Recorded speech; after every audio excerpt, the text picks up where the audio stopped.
Hello friends, आज की इस वीडियो में हम बात करने वाले हैं कलम और किताब पर उर्दू मजमून। दो मजमून एक वीडियो में, क्लास तीसरी और चौथी के लिए। सबसे पहले कलम।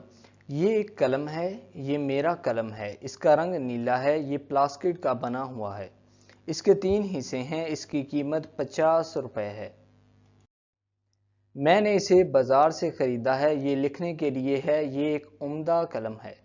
मैं उसे अपनी जेब में रखता हूँ। सेकंड, किताब। ये एक किताब है, ये एक अंग्रेजी की किताब है, ये मेरी किताब है। इसमें बहुत सी कहानियां हैं, इसके 50 सफ़ात हैं।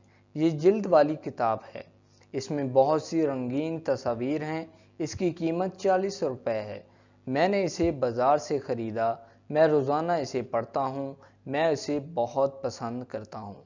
तो आई होप दोस्तों कि ये वीडियो आपको पसंद आया होगा। अगर आपको ये वीडियो पसंद आया हो तो प्लीज़ आप इस वीडियो को लाइक ज़रूर करें, इस वीडियो को शेयर करें। अगर आप इंटरेस्टेड हैं ऐसी और वीडियोस देखने में तो प्लीज़ आप इस चैनल को सब्सक्राइब कर लें और साथ ही घंटी के निशान पर भी क्लिक कर लें। Thank you.